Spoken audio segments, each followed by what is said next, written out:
You're listening to the Screaming Pods Network.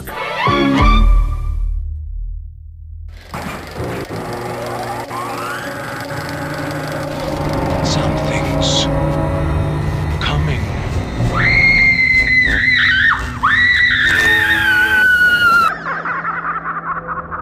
Stand by.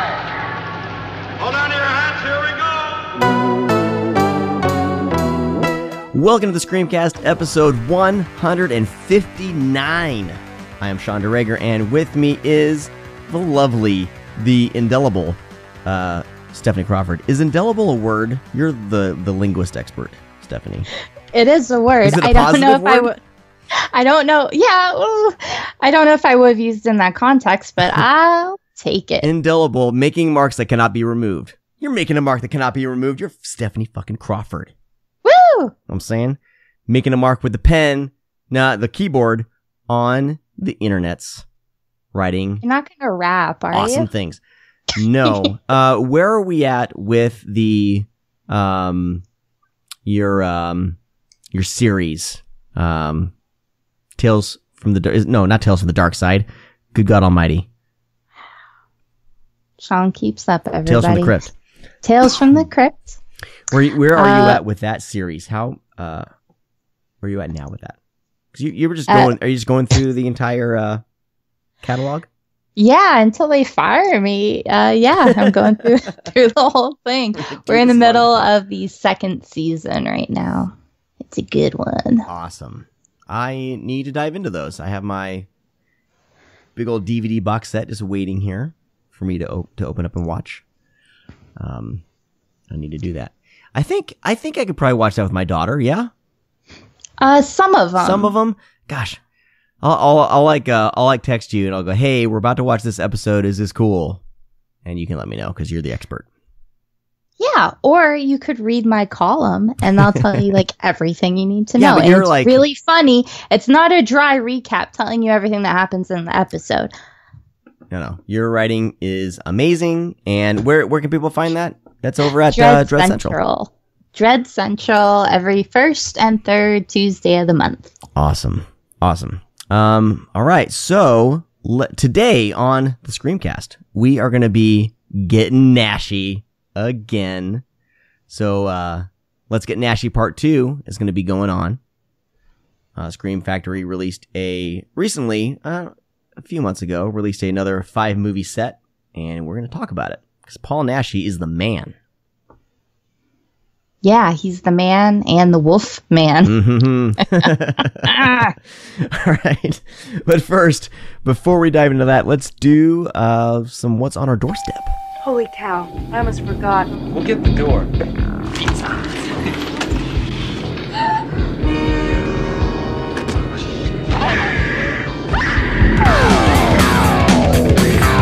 Can I do the new theme song for that? Breaking news. Yeah, we can do that. That can be it. Thank you. You got the gig, girl. Am I going Listen, first? doll. Hey. We're doing the podcast talking Listen like a up, bunch of whippersnappers. 1940s radio performers. All right, what's on your doorstep? Or digital doorstep, whatever. It's all relative. Digital doorstep. Worst band name ever. Well, we haven't done this in a long freaking time. Yeah. I got a stack. So I'm just kind of going at random. I'm not going to try to draw this out. I got the Mondo Macabre limited edition. I have to brag about getting the red case. That's the whole point of getting it, right? Not the beautiful booklet or anything. It's Right. bragging about getting it with a red case for Who Can Kill a Child. I've been Nice. wanting to see this movie for years because I heard it was wonderful. And I have a soft spot for killer children movies. Who doesn't? I played the bad seed in drama class, and I think maybe I just have a weird sympathy for them, I guess. I have a super innocent look on my face right now. That helps out. But yeah, it is an intense movie. It starts out with actual footage of atrocities done to children, like file footage. Jesus. Yeah, so like right away, you're like, oh, okay, no, this is, I'm not sitting down for fun. So you want to die, and eventually the movie starts, And it's this beautiful, sophisticated movie that it's basically a couple on vacation. They end up at a seemingly deserted town until they find out that it's basically taken over by bloodthirsty kids. That's not a spoiler alert, especially with this movie in the title, I don't think, but how it's all orchestrated, how the emotions are played out, the acts of violence. I can't imagine a time where this movie won't stick with me and just pop into my brain randomly. And it looks beautiful. It's a great release. So if it's been years since you checked it out, or if you haven't checked it out yet, full recommendation. It's amazing. Okay. Yeah, you sound like you haven't seen it. I have not. I have the Blu-ray. I had the standard loser edition. Oh, you don't have the red case, eh? Okay. But I've been meaning to dive into it. It's one of those. I mean, just like movies like Maniac, and there's certain movies that I'm just like, oh, I need to be in a mood to watch this. You know what I mean? Like, this is going to be probably a pretty heavy movie. So the opening is, I mean, it's real footage, so it's right. awful. The actual movie itself isn't like soul destroying or anything. Okay. It's not like Martyrs or anything with like that kind of emotional devastation. But just because of that footage at the beginning, I would say not have your kids running around and be prepared. Okay. Also, a great new addition that recently came out was Hardware. Yes. And it's Ronin Flicks' first release. They've been releasing Code Red and Scorpion, but this is the first one they did by themselves. Oh, so they've joined forces. I don't... okay, I'm not going to talk on it because I don't know all the information. Well, it's Scorpion. I just know it's like... They're two brothers. So Scorpion and Code Red. Yeah, Bill and... Yeah. Walt. Yeah, Bill and Walt. And Ronin Flicks is their site they created to sell their movies, basically, because he was doing like this. What's that? It's just an awful reselling Big site. Cartel. Yeah. Please use Big Cartel. Dear God Almighty, don't use that. And they would use that. So that's very interesting. I'm wondering if that means they just combined forces.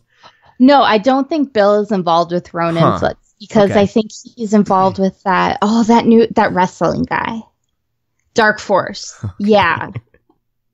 He's like releasing stuff with that wrestler guy now. Okay. So if anyone tells you there's not drama in the Blu-ray world, you tell them we got gossip too. Yeah. But anyway, Hardware. I missed out when Severin released it, and that always bummed me out. So this is a brand new 4K restoration. It looks amazing. And I have weird vision where if I look at a lot of like sharp, complex objects, it hurts my eyes. Yeah, and sometimes if I'll watch like, this sounds so strange, but like a mechanically heavy movie, but it's like old and gritty, it'll actually kind of give me a headache. Really? And this, if you've ever seen Hardware, it's a fantastic post-apocalyptic movie where we have killer machines and dust storms, and it's just this unique, amazing,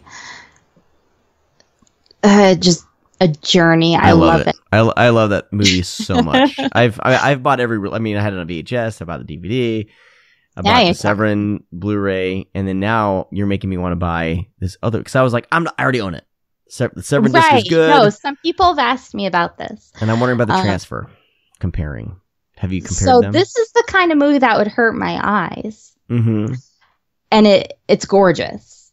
It's almost like buttery smooth. And I don't mean like that weird thing where they like mute all the grain or anything. It still looks like a film. Okay. It's just stunning. And so I could look at the most complex, fucked up killer robot scene, and I was totally fine. So it looks like they pretty much ported over all the extras from the Severin. Okay. And they have a new interview with the director, Richard Stanley, and it's wonderful. It's about 45 minutes, and I love him. We were trying to get him on the podcast, and it almost happened. Oh, you know what? It didn't happen because I wasn't here yet. I know. I need to be here for it. but he still has this childlike wonder and enthusiasm. And he was like showing, like he still has books and books of like hand done storyboards. And I watched the other interviews, and it was information that he didn't cover in those. And he brought up working with Harvey Weinstein, and this is after the Me Too movement. Oh yeah. And I was like, oh my God, this is really recent when they did this. And I haven't heard that like on a supplement for a disc. So that was really interesting. So that, if you are a huge fan of this, I know it sucks to like keep double dipping, like quadruple dipping, but it looks gorgeous. And that interview is amazing. So I remember, Severin was losing their rights to it, and they were like blowing it out for like $5. I should have bought a whole bunch of them. But they're selling it for like super cheap. I heard like people were getting it for free. Like, you know, they do sales, you'll get free disc. I'm like, please give me hardware, please give me hardware. And I never got it. So now Ronan gets my money. It's crazy. Yeah, movie rights are ridiculous sometimes. You hear about, you know, certain distributors are like, we got to sell all these or we're going to burn them. I'm like, just send them off to everybody. Just have everyone pay shipping or something. I don't know. Yeah. Because that's what they're looking out for. Well, fairness. you know, they can write off the money lost. Cool. What else have you been watching? Okay, well, I will wrap this up because I know you said you had a lot to talk about. Oh, I don't want to take away from your time though. Nah, I believe in brevity. But okay. And I know you're in a very similar boat as me, and I won't get into them because Sean mentioned we might do an episode on them, and I'm very excited about that prospect. But I got my Scream Factory of In the Mouth of Madness, and then the Vestron of Dig On and Beyond Reanimation. Yeah, I got mine too. So much Lovecraft. Holy crap. So I'm really excited, and I went ahead and I just immediately threw on In the Mouth of Madness because I want to watch it, and Dagon. And earlier today, I watched Ed and His Dead Mother. Huh. It's streaming on Amazon, and it has John Glover in it. And then the first scene of In the Mouth of Madness, I watched immediately afterwards. John Glover in the first scene. I'm sorry, I have to point out those moments to people because they freak me out. Those moments are great when that happens. But Ed and His Dead Mother, it's billed as a dark comedy, which it is. It stars Steve Buscemi with Ned Beatty, John Glover. It has John Grease. It's an amazing cast. Wow. And basically, Steve Buscemi is a mama's boy. And his mom dies, and he can't accept that. So a mysterious man who's John Glover says, I can make her undead. She won't be dead anymore. And it'll cost you $1,000. He's like, okay. And she's already been through, they already buried her. He's like, oh, that's going to be more work. And he charges him more. She comes back. She re-dies immediately. And he just keeps upcharging him. He's like, well, you're going to have to feed her bugs now. So she has a little bit of life to keep going. And it's this great escalation. And I was kind of thinking it might be a little bit like Dead Alive. And I guess maybe it's a super sedated cousin of that. But is it like double feature material? That's interesting because the tone is pretty different. The energy is pretty different. Yeah. But yeah, okay. Yeah, but I would say start with Ed and His Dead Mother. But Miriam Margolyes plays his mom, and she's amazing. She was like a teacher in the Harry Potter movies, the plant teacher. Oh, okay. Yeah. Yeah, she's so adorable, and she was hilarious, and then she went for it. She was like throwing her body everywhere. She was taunting people, biting people, running around. It was amazing. So it's a little more absurd than dark, I would say. Okay. But it is streaming on US Prime right now. I'm not sure about any place else, but it's a lot of fun. Yeah, if you like reanimated moms and cannibals, and I would almost say there's like a teensy pinch of Cemetery Man in this. It's teensy. Okay. But if you're cool with that kind of absurdity, I think you'd really dig it. Yeah, I'll have to check it out. I'm very interested. Very cool. Okay, Sean. Huh? Go. Is it my turn? Oh, wait. No, I oh, lied. I'm okay. sorry. I just have to give a quick shout out to the last drive-in with Joe Bob. Oh, yes. Of course. I stayed awake through the entire thing. That's amazing. That's amazing. If you don't that's believe me, that's like a check feat. out my tweets. I did it. That's incredible. I thought I was going to die. At one point, didn't you tweet out that you thought you were going to die, or you were going to, it's... I honestly don't remember what I was saying when I got too far. I know I took like 2 micro naps, but they weren't longer than 20 minutes and the movie was still playing. Okay. So I count that. But yeah, I've mentioned it before, but he was a huge reason why I got interested in horror movies. I was fascinated and like seduced by them.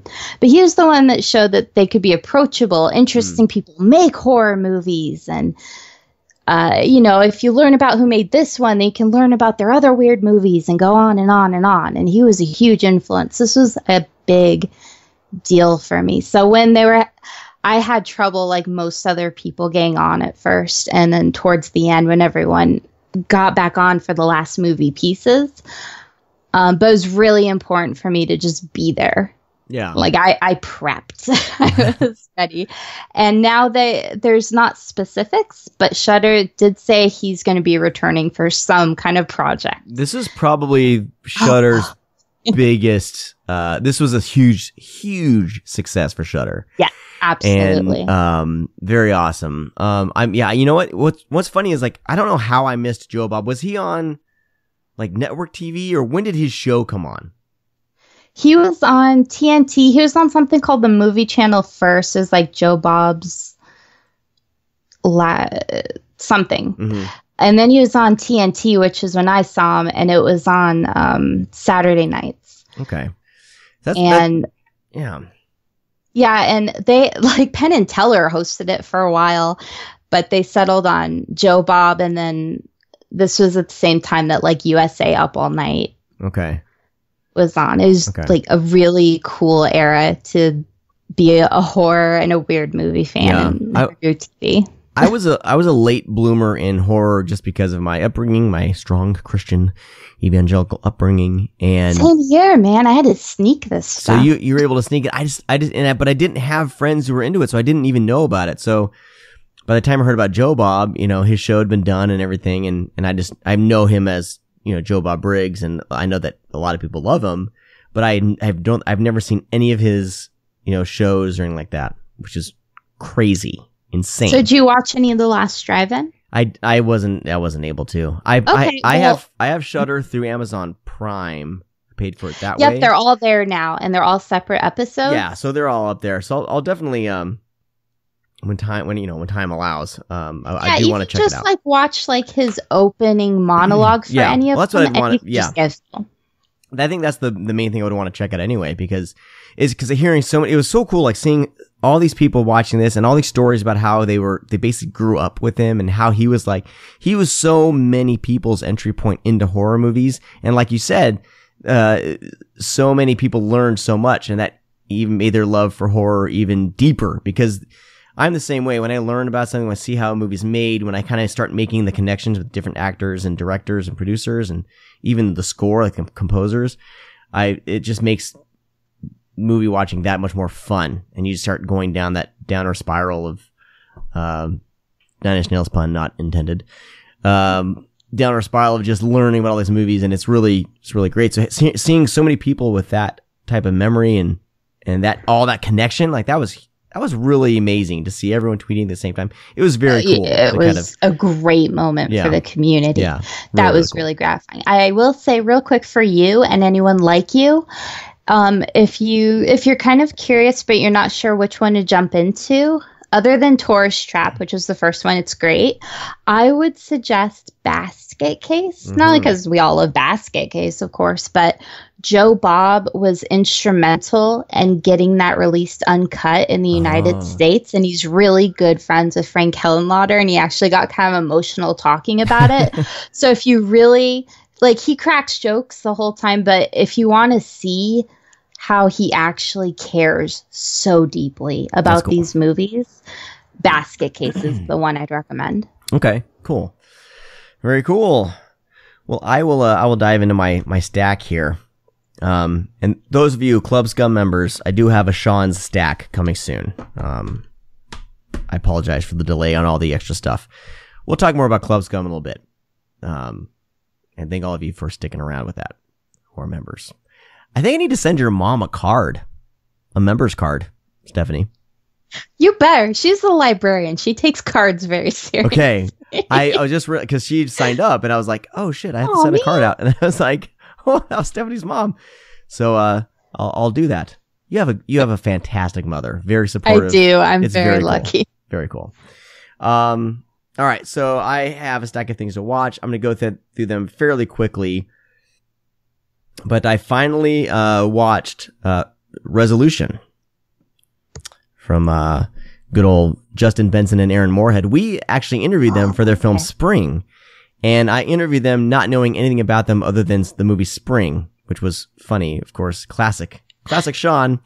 Yeah. And so The Endless came out, and I was instructed to watch Resolution first and then watch The Endless. I had no idea why. I was like, okay, there must be some connection there, which is cool.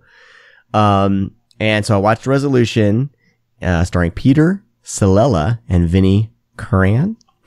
But, really cool, low budget, independent film. These two guys in a cabin. One of them is trying to basically get his friend off of drugs. So he kind of has an intervention moment, and the area that they're in, it's a bit, something's off, right? With that and everything. A lot of you have seen it, and it's really great. Really, really great. It's funny, and there's a few that, it kind of brings you along throughout the film, along for the ride, because you just don't know what the hell is going on, how this is going to end. And, I adored it. I loved it. I can't believe it took me so long to watch it. So, and then I popped in The Endless, and The Endless, basically, it stars Justin Benson and Aaron Moorhead, which was crazy, because they can act. Like, I was surprised. I was like, these guys can act. This is awesome. And so these actors can do their job. Yeah, they so these two guys who were in a cult, one of the brothers he's kind of nostalgic about it, and they kind of were instrumental in kind of getting word about how crazy it's like a death cult, or kind of like a death cult or whatever. They came out and were saying it was a death cult. Like, they're instrumental for like all this really bad press, and then they want to go back to the cult to visit, I guess. And I don't want to spoil the connection. So if you haven't seen these together, just watch Resolution first and then watch The Endless. It's one of those things where it's not like super blatant connection. You can watch each of them separately and enjoy them, but the way they kind of wove in some of these connective tissue from Resolution was just, it was just, I don't know, it's really, really fun to discover as you're going along. So I would recommend you do that if you haven't. The Endless by itself is great. It's a great look into cults and and weird like time paradox and all this stuff, and the effects look pretty great. It sounds like they did them themselves. I was watching the special features, and Aaron Moorhead, or I think he's like, yeah, I was doing this one special composite shot on my laptop. I'm like, stop showing off, man. I know, but I love it when directors are so like invested in their independent film that they will take it on. Who are those guys? These two brother directors, they're the same way. They did that vampire movie with Ethan Hawke with the vampire movie. Oh, They did like a weird zombie movie called Undead, and they did all the special effects. Oh, I remember Undead. Is that like the New Zealand alien zombie one? Yeah, it's fantastic. The first time I saw that, when I saw what the quote unquote twist was, I was so angry at it. And then I literally sat there and thought about it. I'm like, no, that's genius, actually. I loved it. That's pretty genius. The Spierig brothers, Michael and Peter Spierig. Yeah, of course. Yeah. They directed the newest Saw movie. I didn't know that. These boys are moving up. I like the newest Saw movie. Yeah. These boys are just moving up in the world. And they did Predestination. Oh my God, Predestination, you guys! If you haven't seen Predestination, awesome. Mm-hmm. Daybreakers is the vampire flick that I was talking about. Anyway, yeah, I like that one too. Yeah, they're solid. They're really filmmakers. good at making flawed yet good movies. Yes, but the movies are so good as a whole, you totally will bypass the flaws. But I think Jigsaw is probably their weakest film, but they had to stay within the confines of the Saw universe, But Predestination and Daybreakers, man, are awesome. And Undead is just this fun intro to them and low budget, and it's so funny. All right, where was I? So The Endless and Resolution, fantastic. The Endless was just it is probably my favorite, one of my favorites that I've seen this year. It's definitely top of the list. It's so good.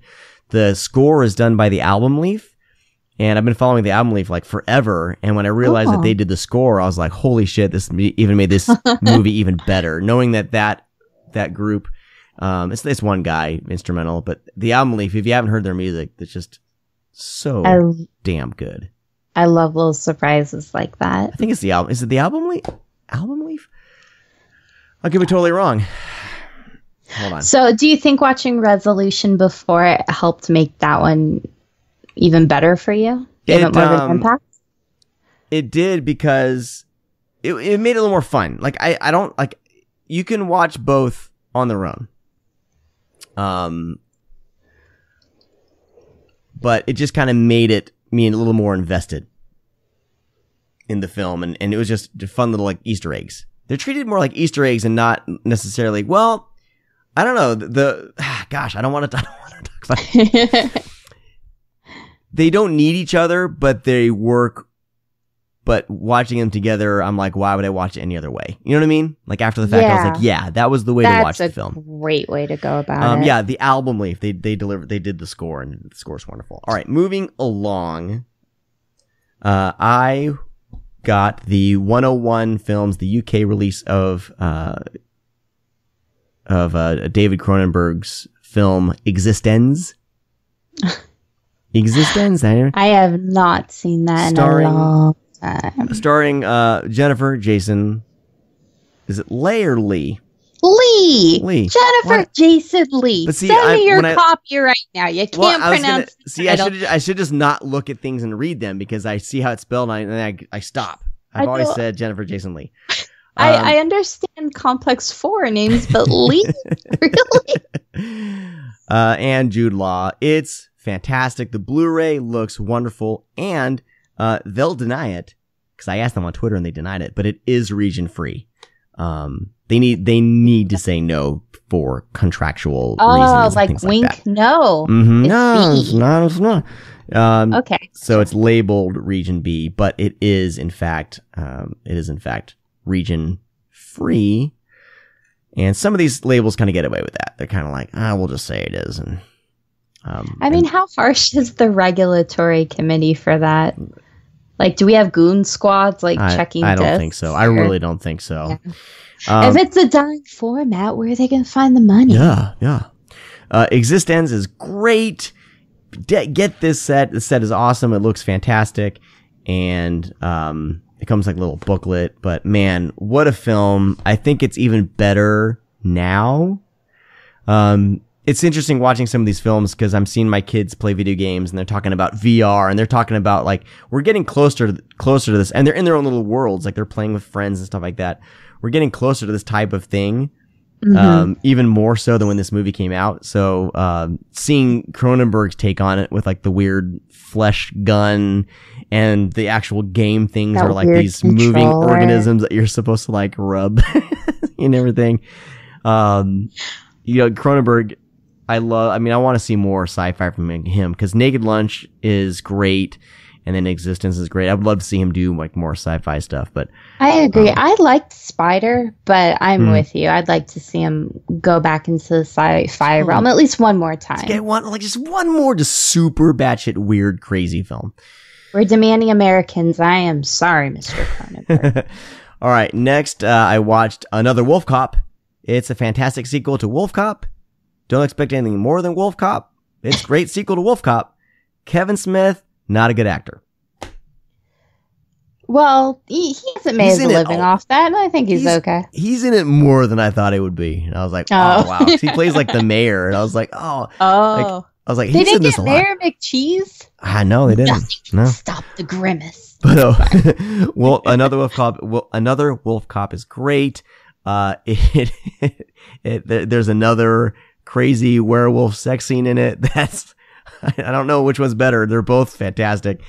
I probably like the first one better. Hey, Club Scum members, let them know if you would like to see Sean do an in-depth video comparing the two sex scenes. Yes, we'll do that. We'll do that. But it's fun. It's it's another Wolf Cop. What do you expect? All right. Next, hold on. I hear my wife's like yelling at the kids right outside. Hey, we can hear you. We can hear you. I can't. You're gonna end up on the bloopers. You're on the bloopers. All right. So next, I watched this Criterion release of a film called The Lure. Yeah. Holy Lord, this movie was fantastic. This movie was almost a spiritual experience. My wife is now looking. My wife is, come on. I love you. Mwah, mwah, mwah. Your voice was just coming through into the microphone into my ears. Way. It was. No way, the door's shut. I know, your voice carries. I didn't hear you, Jennifer. I don't know what he's talking about. You're a liar. Okay. All right. So anyway, The Lure is wonderful. It's this weird musical. What country are they in? Are they in like Polish? It's a Polish movie. It's wonderful. The visuals are amazing. The music's really good, and the two leads playing these two like sisters are just intriguing. Like they're so good. They're so good in the roles. You totally believe that they're sisters. You believe that they have this kind of like weird innocence in a way, or maybe one of them, like the blonde hair or the lighter colored hair one. She's kind of innocent. Well, it's like the innocence of an animal, where they're not corrupted yet, but they know how to kill you and eat you. Yeah, maybe. Yeah, see the movie. It's great, and I didn't realize I would love it so much, but it's really good. So if you've been sitting on it, we'll watch it. It's good. All right, next, the film A Quiet Place. I finally watched it. John Krasinski directing. It's really good, and I did not like the ending. Moving along, but it's really well made film. But yeah, I had some issues with the ending. I finally there's been a bunch of Robocop talk going on because they're doing a Robocop sequel to the first movie, and Robotalk, and everyone was kind of trashing this idea of a direct sequel to the first film. But I was like, have you guys seen the sequels? Like, I like the sequels, don't get me wrong, but they're not. These are all kind of just I don't know. They're untouchable, precious gems. No, I'm with you. They're really not. Like RoboCop 2 has some great ideas, some great moments in it, but it's not like overall like that good of a film. I like it, but I can see like from a technical standpoint, story standpoint, yeah, they have some problems. And then there's RoboCop 3, which was unfortunately it's like directed by Fred Dekker, which we all love Fred Dekker, and it's written by Frank Miller, and it had its production problems. They couldn't get Peter Weller back, and they had to recast RoboCop. But that movie has like a crazy like ninja warrior cyborg, and RoboCop gets like a jetpack. So yeah, and that was the first one I saw because they played it on Cinemax when I was young.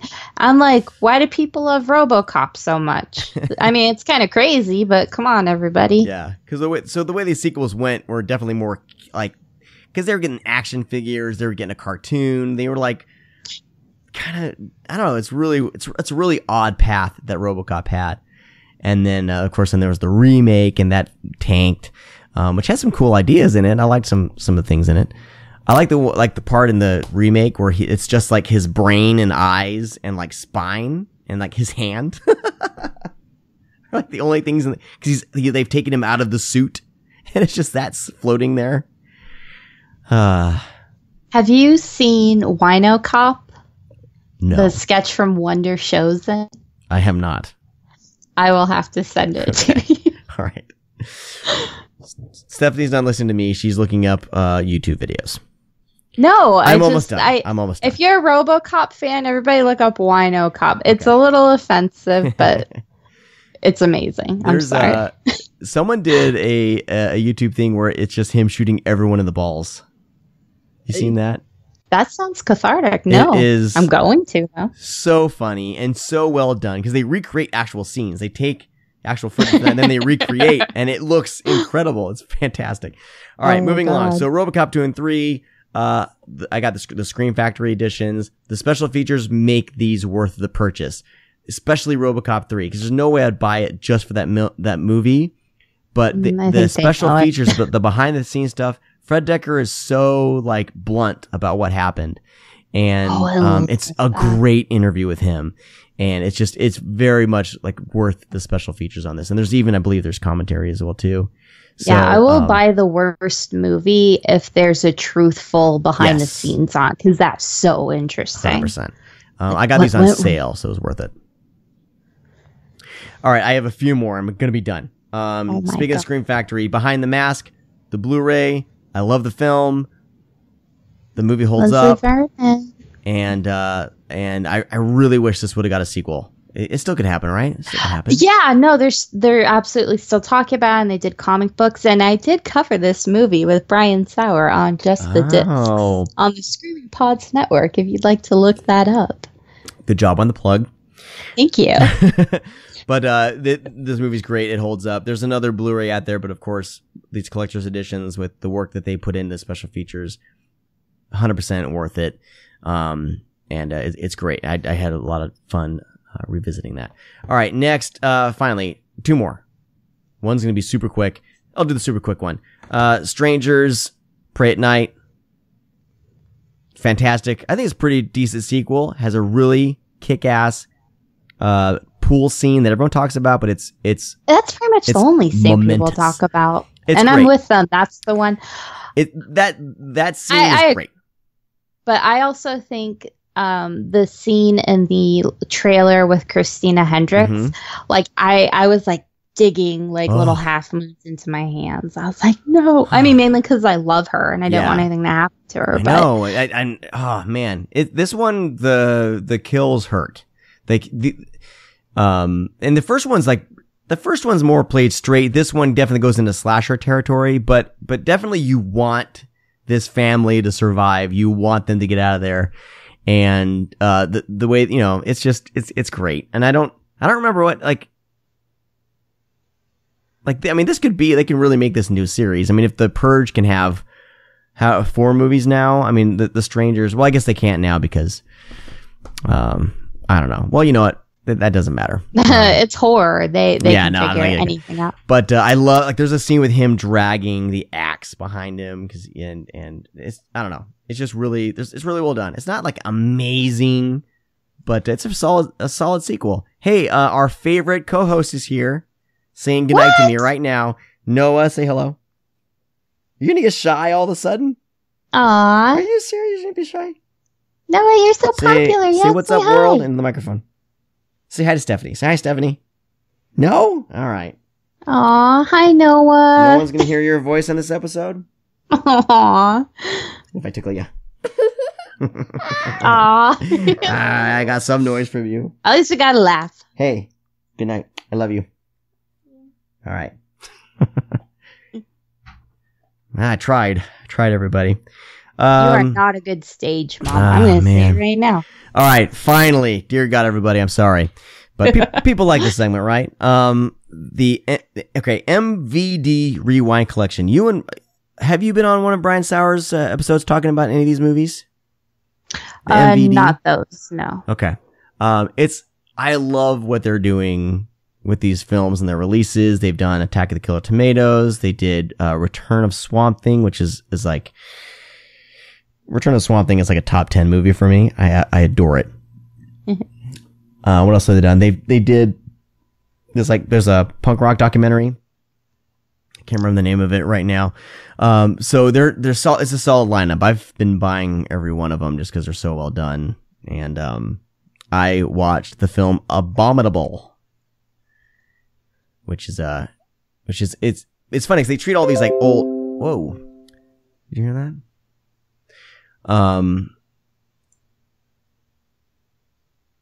You okay? Yeah, my computer made a noise and it went through my headphones and I went, so it was loud. So, anyway, Abominable, what year did that come out? It was like 2006? It's a newer-ish movie.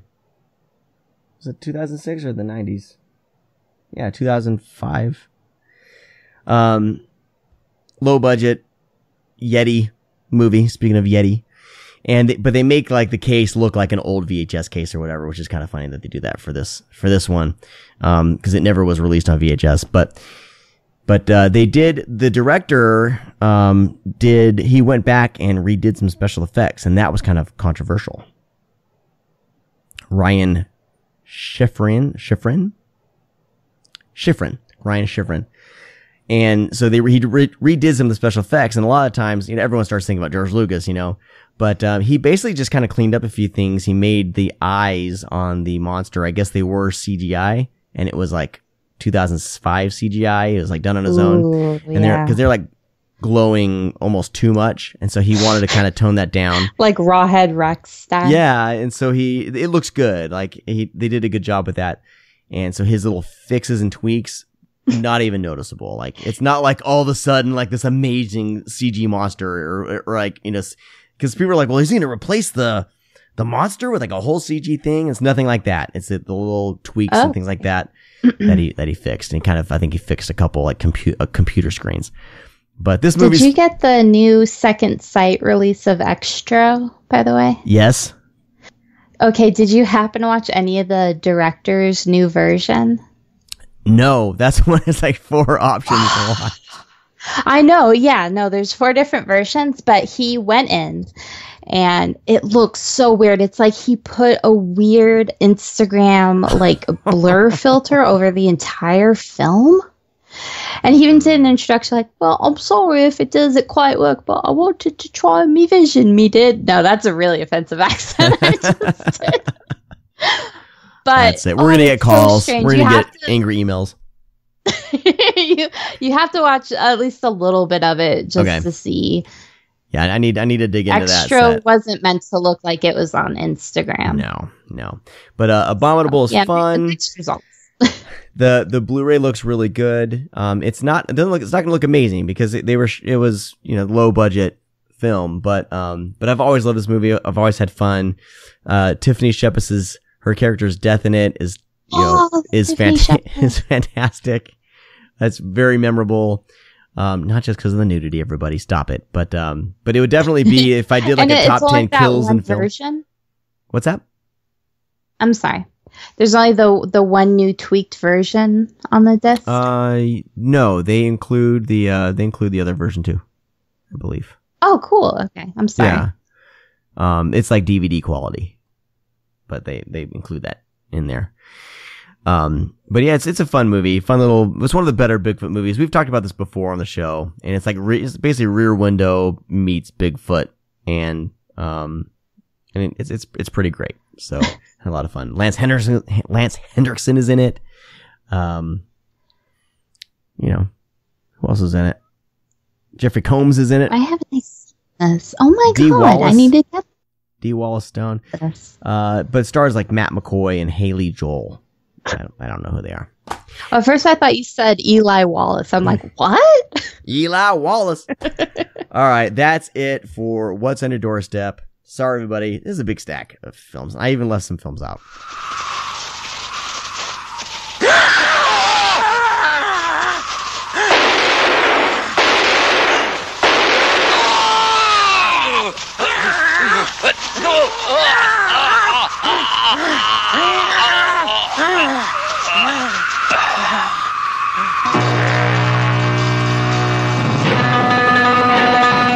It's time for us to get Nashee all up in here. So let's jump into the Paul Naschy Collection 2 from Scream Factory. Duh. Scream Factory is not paying us for this. We had to buy everything on our own also. So, believe me, we tried. Back in the day when we started this podcast, we tried. And they told me that just because you start a blog doesn't mean you're going to get free movies. So, Let's get Nashee. I'm wondering if these are in chronological order. We're not going to go in order. We'll go in chronological order here. It's all within the same few years, though, according to IMDb. So let's start with... Okay, so all right, hold on a second. So what we'll do is we'll talk about the movies, and then we will kind of round up the special features and what we, I didn't watch any of them because I didn't have time. But I will interview you, Stephanie, about the special features you have checked out and the commentaries and stuff like that if you have. And then we'll give a recommendation on whether or not people should buy this thing. Does that sound like a plan? Sounds like a plan. Add some structure. Because I've tried to let's talk about the movie and the special features. We're just going to get through the movies and then we'll do special features and everything like that. I'm trying to be, as I ramble here, trying to be time efficient. Good call. All right. So let's start off with El Rabro de la Morgue. The Hunchback of Hunchback of the Morgue from 1973. It was a very bad Spanish accent, and I apologize to all of our Spanish listeners. No, it was great. This is directed by Javier Aguirre. See? Oh, boy. I know, it's gonna just train wreck right now. And haven't you seen Aguirre, The Wrath of God? Aguirre. I never know how to pronounce that. I see that and I go, Aguirre, The Wrath of God. You live in a very multicultural state. That's all I'm saying. But I grew up in Iowa. Okay. So I'm behind the curve. A little bit behind the curve. All right. Yeah, Iowa, in my town, if one black family moved in, it was talked about. It's awful. Anyway, I got stories, but they're, small town America, everybody. Can be a little bit racist. Where was I before I started rambling? Hunchback of the Morgue. Are you with me, Stephanie? You haven't hung up on me? I think so. Okay. So, Paul Naschy, of course, playing the lead character. He's in Hunchback mode in this one. And his name's Wolfgang Gotho. Yeah. Sorry, I just love that name. And he falls in love, or he's in love with this girl who's sick. And, she, doesn't make it. And, he basically takes her, right? He takes her body to, I don't know. Anyway, it's, and it kind of, we got a Frankenstein vibe with this film. So, I had a lot of fun with this film. You're making the plot come alive. No, yeah, I'm awful at plot descriptions, and I'm a little worse than IMDb. Their plot descriptions. I always look. I'm trying to find something a nice short plot description. And of course, IMDb it's paragraphs. I'm like, never mind. So anyway, I'm just gonna go into my thoughts on the film, and then we'll go from there. This was the first one I watched. I had a lot of fun with it.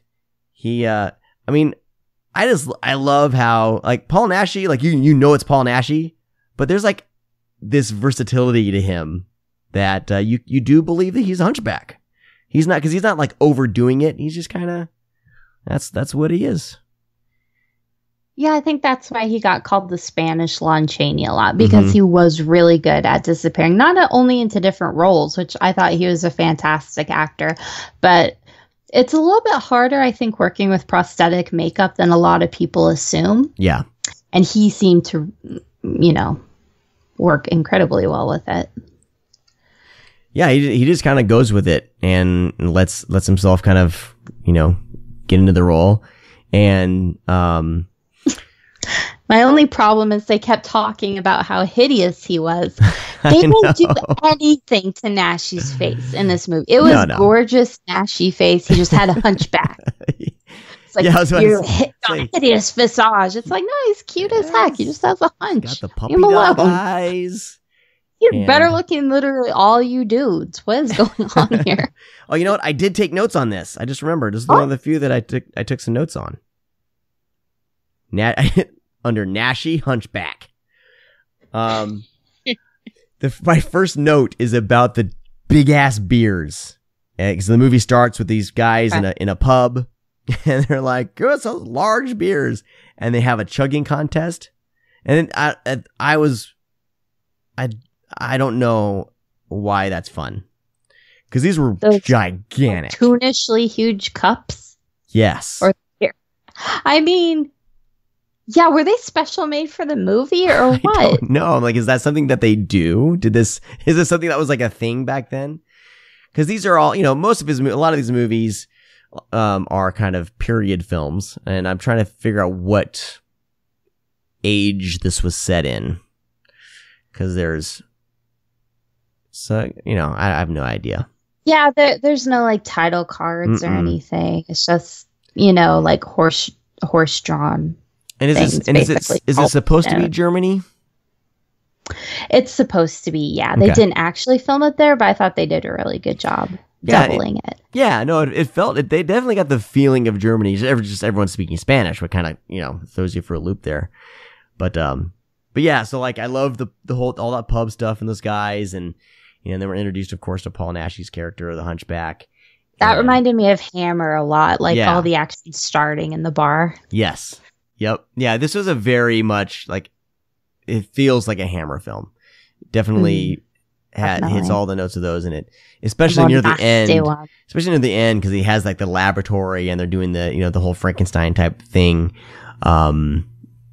It looks just like a Hammer film.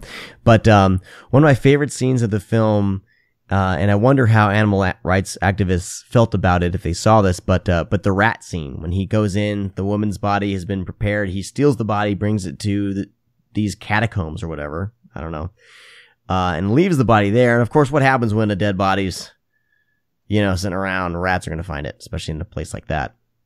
But he goes in, she's covered in rats, trying to get him off, and then he starts like lighting him on fire. And the rats jump. Like, these rats. Have you ever seen a rat jump? In movies. I don't really want to see it in real life. I've never seen a rat jump like this in my life. In a film, I was rolling. It was fantastic. And then he's lighting them on fire, and it looks like he really was lighting rats on fire. And I'm wondering what can I get, like, can I say something? Yeah, of course you can. Okay. I actually need to apologize to our listeners because I found out that a lot of people take animal cruelty in films very seriously. I do as well. But I know some people actually become really emotionally disturbed by it. And when we talked about the first set, we didn't bring that up. And there is animal cruelty in the first Paul Naschy set. And in the scene, that was real. They did not go out of their way and get fake rats out. That actually happened to those rats. Now, do they bring the rats in, or were the rats there? Because if the rats are there, instead of calling it an exterminator, there's like, shit, there'll be a special effect. Right? Yeah, see, Sean doesn't care about animal welfare, but I care about animals and I care about you. So not I will. Rats. Rats. If you're like, I'm not fine. going to watch cannibal movies, I'm not going to watch any movies with animal cruelty, you're going to want to skip these sets. And I hate saying that because I love them, but it's true. And fun fact, there's a real human corpse in this movie. Is it this movie or is it It's Hunchback. There's one with a real decapitation. Well, in this one, the decapitation wasn't real, like the head was fake. But I guess the body was actually real that's covered with a blanket. So that must be a thing that they did. Yeah, probably. But yeah. Interesting. There was a movie. There was a movie. What was it called? It was done by the directors of Crank. It was called Pathology.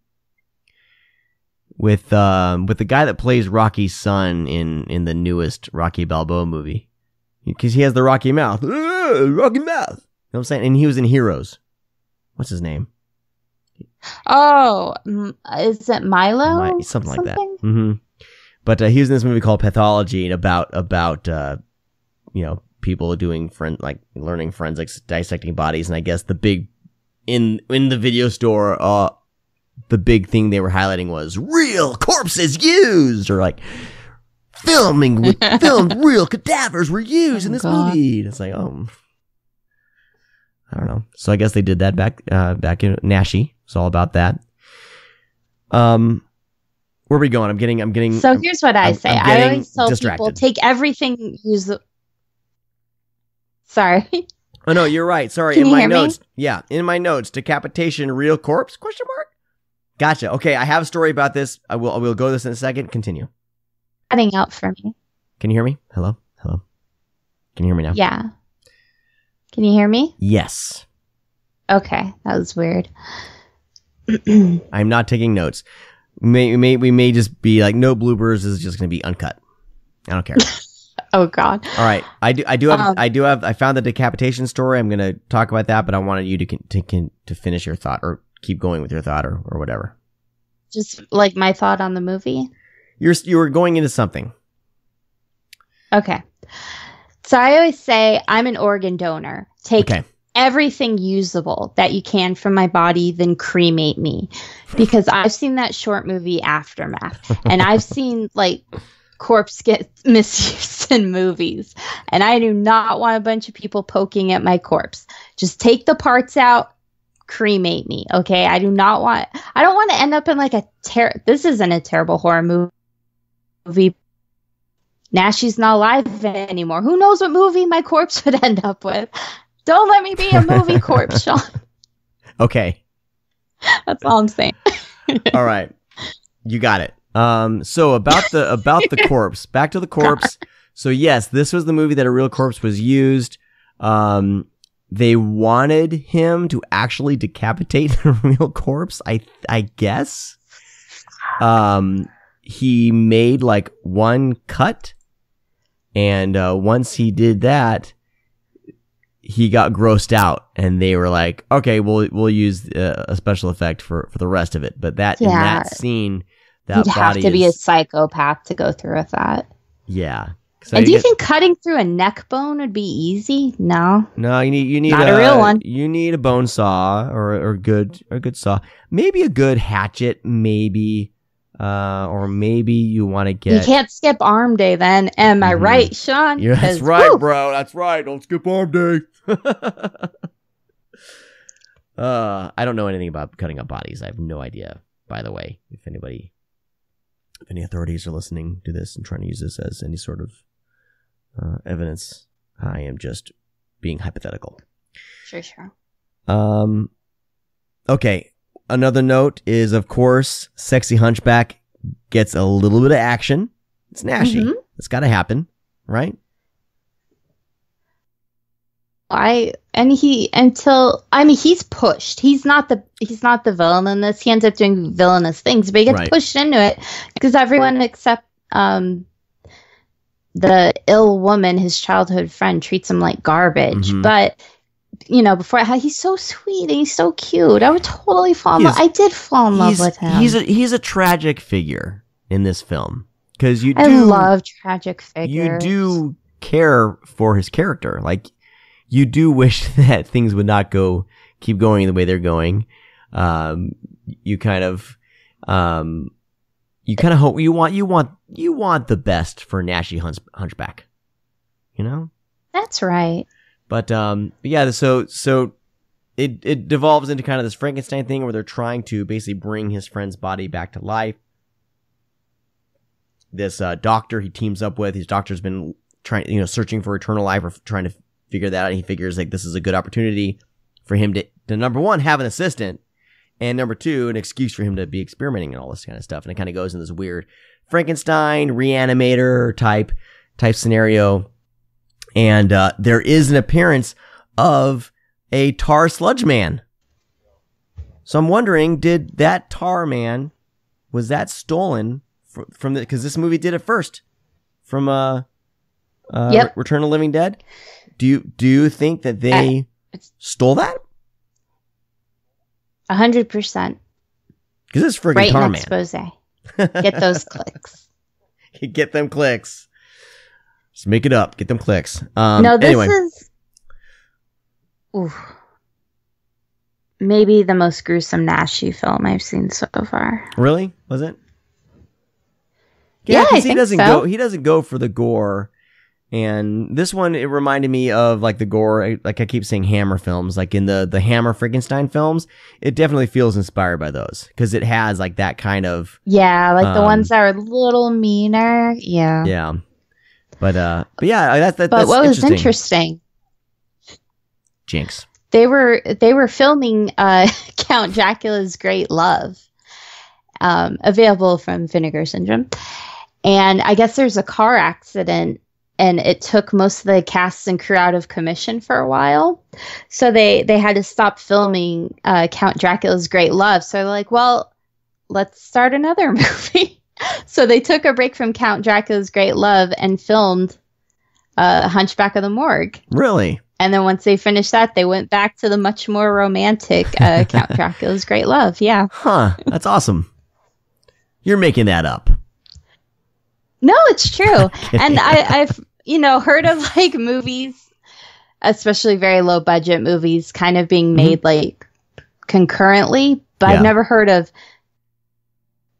part movie, break, new movie, finish that movie. I'm sure it's happened. It's just not something you really hear about. Yeah. That's fantastic. Anyway, this one was a highlight of the set for me. I think it was one of my favorites. I had a lot of fun with it. And whenever movies kind of get a little bad shit near the end, I'm all for it. And this definitely gets there, held my attention all the way through. And, yeah. Would you say rat shit? Sorry. That's funny. Anyway. Sean just muted me. And we're done. Click. What are your overall thoughts on this film before we move on to the next one? Oh, I loved it. It has this, it opens up, you think it's going to be like more of a pastoral, gentle, old school gothic kind of horror movie.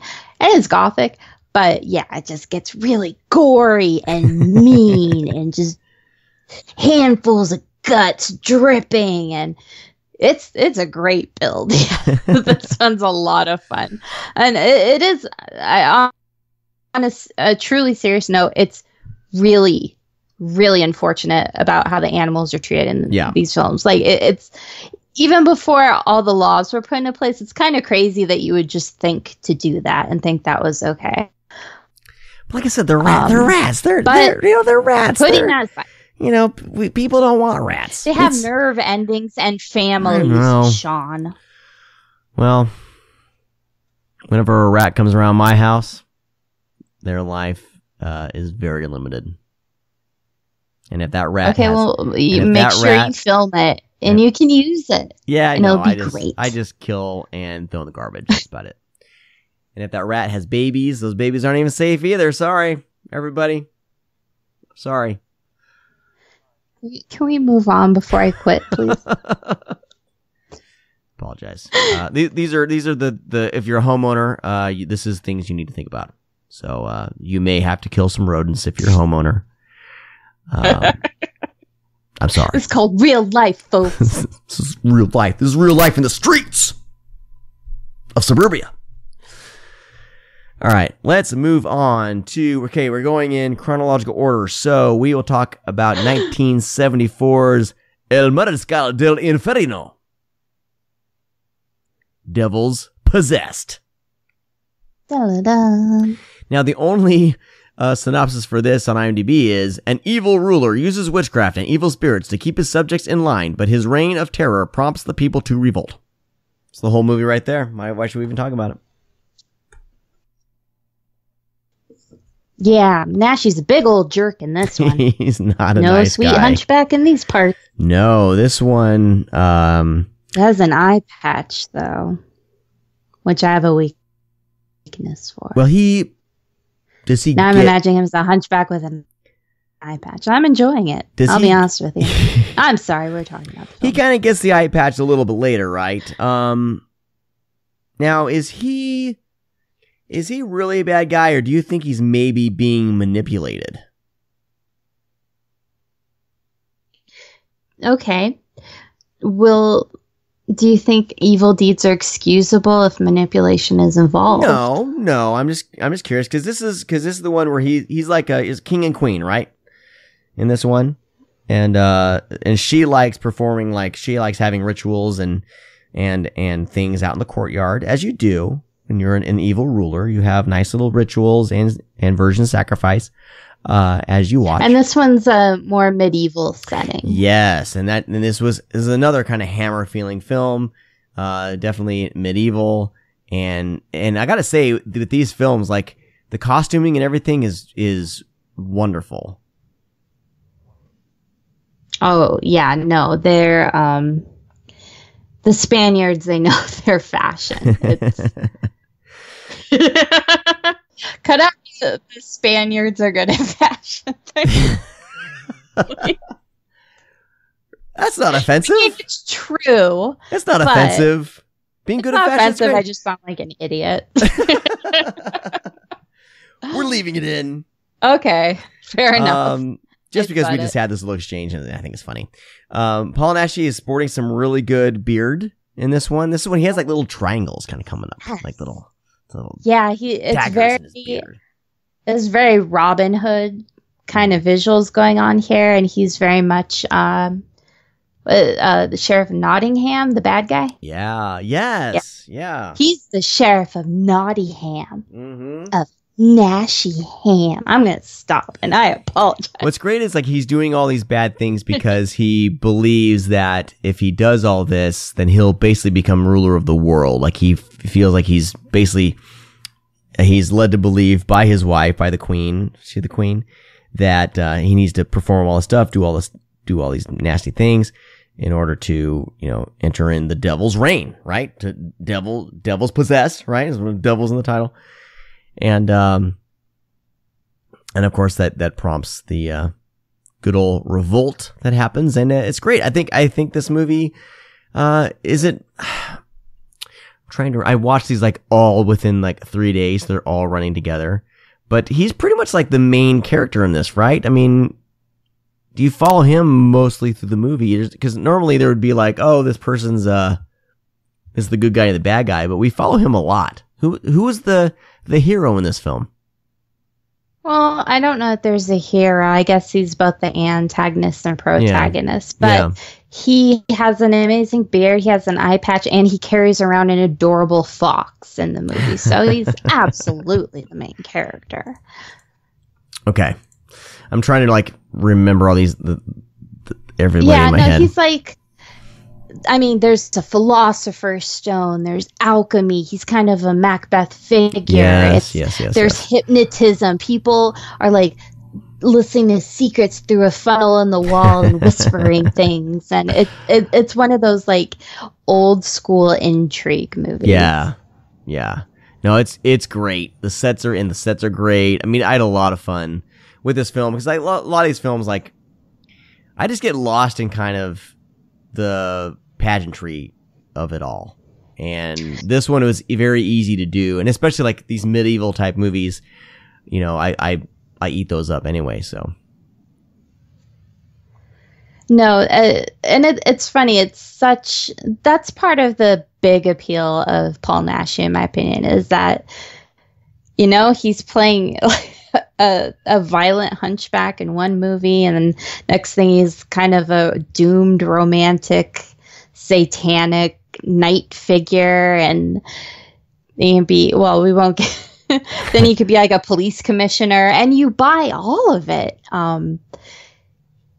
He really knows not just how to sell himself as a character, but he really knows how to sell a time period, and he knows how to sell a mood.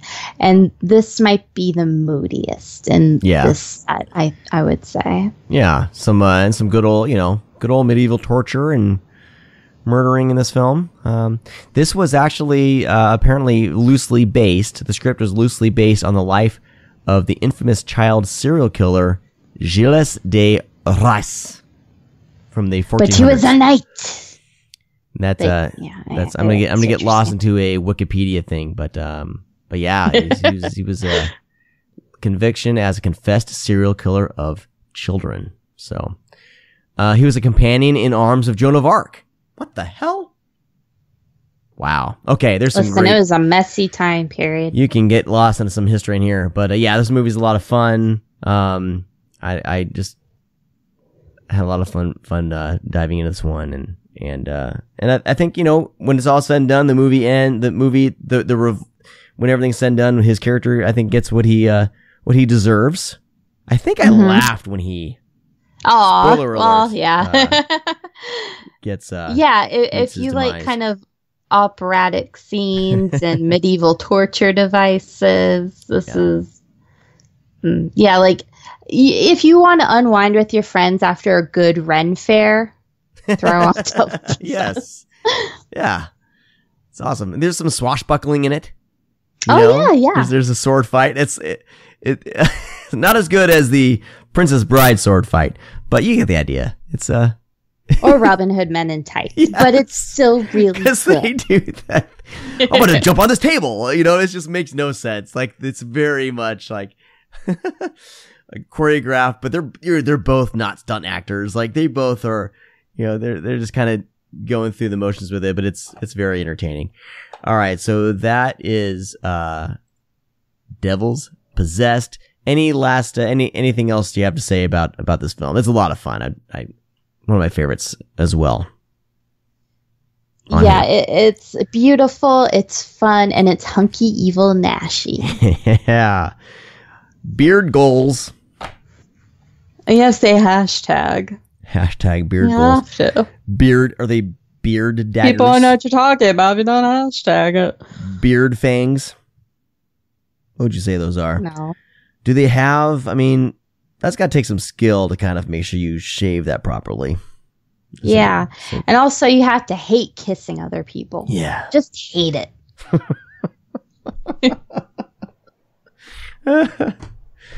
All right. Next up, all the last three, they were all, according to IMDb, done in 1975. So we'll do that. Let's talk about. I'm gonna stop doing the Spanish because it's not working. Let's talk about a dragonfly for each corpse. Hey, can you guess the genre it is from the title, kids? I wonder what this could be. I have no idea. This, of course, is a straight up giallo. Like, straight up. It can only be more if they were speaking Italian. This is Detective Nashee, mustached Nashee, cigar chomping, wash my back in the bath Nashee. What did you think of Paul Naschy in this one? Oh God, I just laughed and clapped my hands. I was so excited to see. And I'm glad you said cigar chomping, because that's exactly what it is. You could tell he was having the best time. It's like, yeah, I'm going to be like one of those TV detectives. It's adorable. I love it so much. What's the, can you help us out with the plot description on this one, Stephanie, since I'm doing such an awful job? Oh, no, you're doing great. That's a lie. Well, we have kind of a stylish killer, It's a giallo. killing kind of the looked down upon members of society. Like the junkies and like those dirty hippies and their love-ins. And when they go to investigate it, they realize there's kind of like a jeweled dragonfly placed on each of their corpses. Like it's not, and sometimes in giallo the title makes no sense to the plot. This is actually a description. Literally that's a description. You get the title right away. We don't even need to read a description. That's it. There's a dragonfly on each corpse. We got to find out what's going on.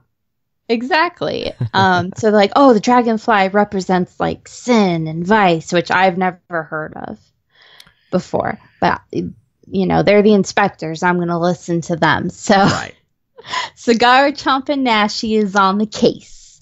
And it's a stylish crime. It's like in the fashion world. And it's one of those... Well, a lot of giallos do this. It's something I love where it almost reminds me of the old Nancy Drew mysteries a little bit where like, we have to talk to the fashion designer. We have to talk to the carnival barker.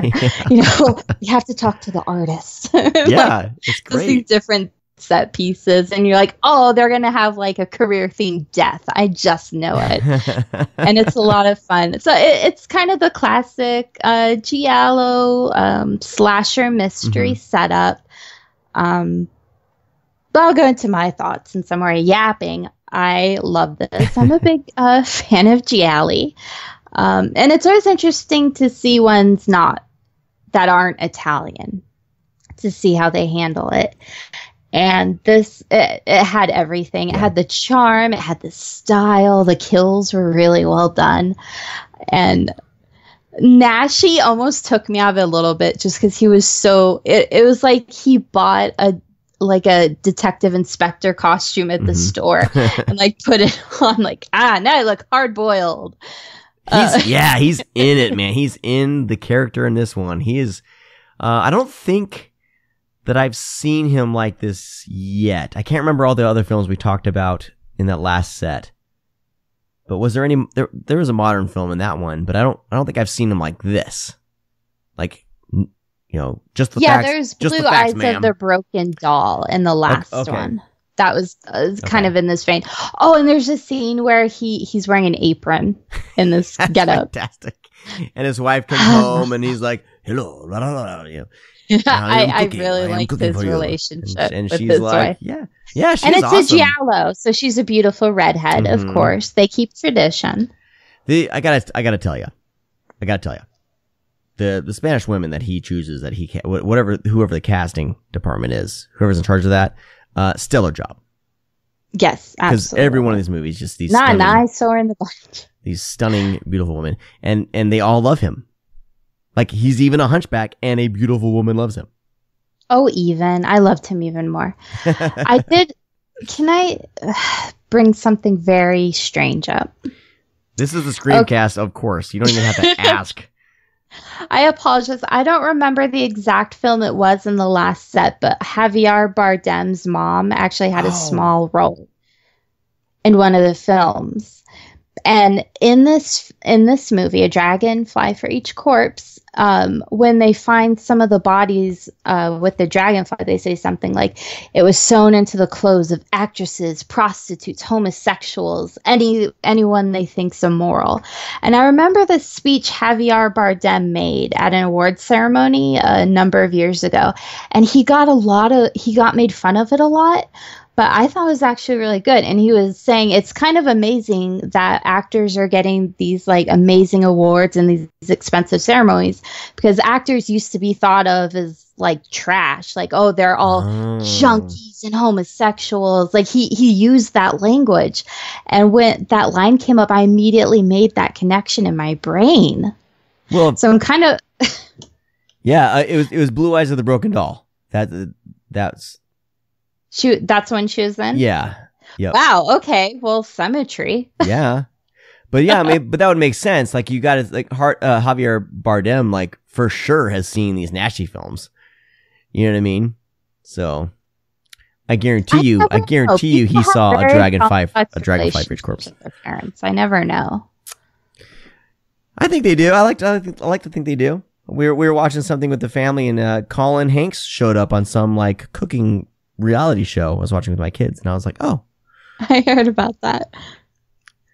It's pretty good. He does does the Tom Hanks eye shift. The like yes. He does that very sincere look on his face. He kind of crinkles his eyes. You look just the eyes, it's like that's Tom Cruise. Not Tom Cruise, Tom Hanks. Whoa! Go. Questioning paternity here on the Screamcast. So, what'd you think of A Dragonfly for Each Corpse? This is my favorite movie on this set. Yay! I loved it, and I loved once I saw that it was. I mean, I knew it was a giallo just by the title, and I was like, yes, here we go. And the way that he is just takes the character and just runs with it. I don't know. It's just so many scenes, like just him in the bathtub with his wife coming in, like they're having the dialogue scene and then talking. It's like, I don't know, like just stuff like that was great. And then, I mean, there's a lot of dragonflies that get used in this film. Like the bodies stack up, and there's some giallos, like there's good ones and there's bad ones. The good ones, the mystery keeps moving along, and you're kind of in these conversations, you're in the mystery of it. You're in the suspenseful moments, and I feel like this one had like just the pacing was fantastic. It's only like an hour and a half, maybe even less, and the pacing is great, and it's a fun mystery. You genuinely want to find out like who's responsible, because all you see are like these fancy red pants and then I think this trench coat or something, and I think a hat, right? You said, yeah, and and yeah, I don't know. I was into the story, and I just had a lot of fun with it. I think this was probably one of my favorite Nashee performances too.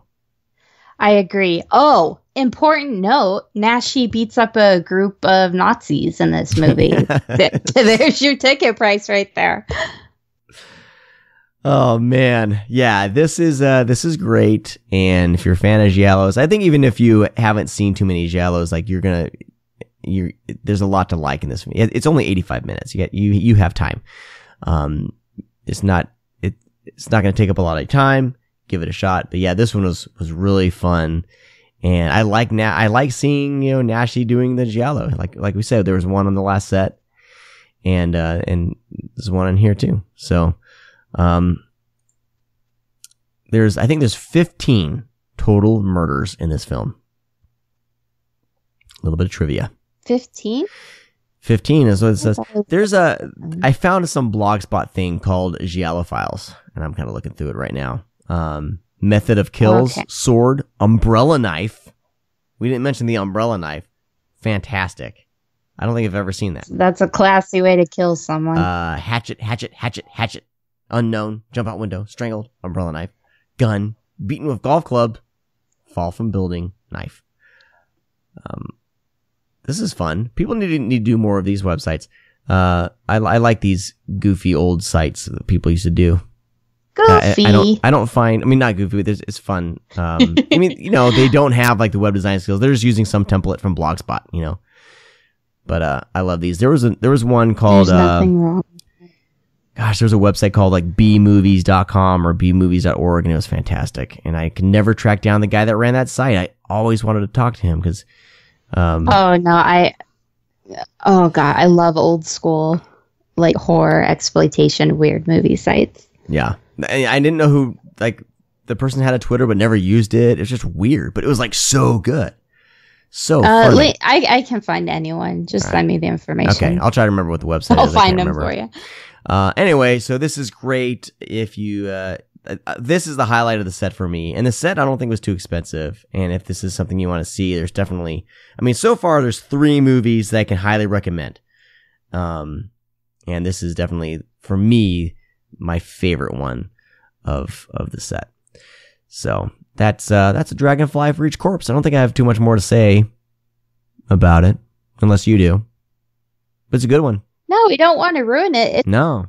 Yeah, it's fast paced. It's a lot of fun. Mm-hmm. I'm trying to think if there's any other moments in the film that tickled me, but I put my notes down. I just watched it. I didn't, but I'm trying. Nothing stands out as something more to talk about. You mentioned the brawl with the Nazis. What about the drag queen? The drag queen was not very convincing, but what are you gonna do? This was before we had RuPaul shows to help us out a little bit with baking. Yeah, the stereotypical gay character. Yeah. How do you think they handled that? I think it's rarely good. You kind of, it's the 70s. Yeah, you kind of just have to put yourself in the mindset. Mm-hmm. Yeah, because he's introduced in their kind of little they have a little cocktail party, right? And with his wife, and he's introduced in that scene. So I don't know. I've seen worse, but yeah, it's never 70s were never that good as far as portraying gay characters. But other than that, it's a pretty fantastic film. Great giallo. Let's move on, shall we? We shall. Okay. Let's talk about, let's see, we've done that. Okay, we have 2 left. Let's talk about Exorcismo. Directed by Joan Bosch. I don't know. I say the director's names and I'm like, I don't know what they've directed. But, Juan Bosch. This one, gonna say up front, my least favorite of the set. It's an exorcism film. The exorcism happens in like the last 10 minutes. It's definitely inspired by The Exorcist. That's so nice of you to say inspired. Definitely not a ripoff. Little bit. I think they even work in like the spider crawl, I feel like, don't they? Yeah, they did. They attempt like a spider. But, well, it's like a staircase tumble. Yeah, it was a staircase tumble. But I will say, I mean, it's an hour and a half, and this one felt like it dragged. But you have all the classic like Exorcist stuff: vomiting, swearing. Did they do the head twist? I don't recall a head twist. I wouldn't be surprised if they did, but I can't remember. But you think they're like, cut their head off, Nashee's like, why don't they just twist it instead? Yeah, I don't remember. So it's a basic exorcism type storyline. This young woman gets somehow participates in like some satanic occultish stuff, and she gets possessed by the spirit of her dead father, apparently. And of course Nashee plays the priest, and he has to kind of come and save the day. I don't remember a whole lot of this film. I feel like a lot of it was kind of just run of the mill. Let's get to the exorcism scene, but let's take our time getting there. What did you think? Yeah, I'm pretty much on the same basketball court as you. Nope, pretty sure that's not a thing. Okay. Yeah, no, this has some great set pieces in it. This has some cool moments. But overall, it is kind of burdened with it being a part of the whole demon possession craze. Mm-hmm. I will say I really enjoyed Maria Pershey in it. Mm-hmm. She's the one who becomes possessed. Yeah. And the makeup isn't amazing. Dick Smith did not work on this movie, but they give her kind of these jeweled eyes when she's possessed. I've never seen anything like that before. And it's really arresting, but I thought she was amazing in this. And she worked a lot with Nashee. She was in Blue Eyes of the Broken Doll. She's in the movie she was in Werewolf and the Yeti. Mm-hmm.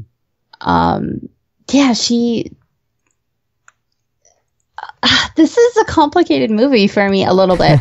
Because on one hand, Nashee is a priest. And he's very hunky. And priest. And like you can kind of tell it's modern day set because the mom in this is kind of dressed like Ellen Bernstein was in The Exorcist. Mm-hmm. But So they're kind of trying to ape that American style, but they have these like really specific Spanish flourishes. And I think it made the outfits a lot more interesting. But it also kind of made it out of time. So even though like, okay, this is modern day, it didn't quite feel like it. It felt like a movie that had no time period in it. It does have some neat moments, mostly the violent moments. Yeah. Like, I hate saying that, but there's like hippie mystics in it, and just like in the background it says, "All you need is to fuck," and it's like, what?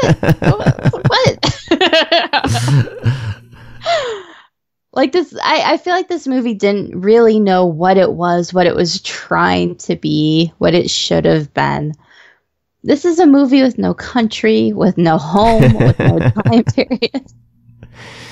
It's definitely a cash-in movie. It's definitely, all right, we got to do our own take on The Exorcist. We're going to make some money here.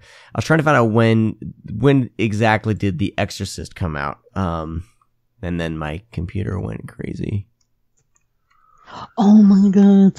Exorcist was 73. This was 75. So that makes sense. Because it seems like after 73, a guy dubbing in her voice. Really possessed. Yeah. No, I mean, it has some moments, and it just drags in the middle. It starts off and you're like, oh, here we go, and then it just drags. Like there's about 30 to 40 minutes where I feel like it just kind of doesn't work. And then you get to the Exorcism. There's a lot of nudity, though. Well, I mean, they're trying to kind of. That's what you're coming here for.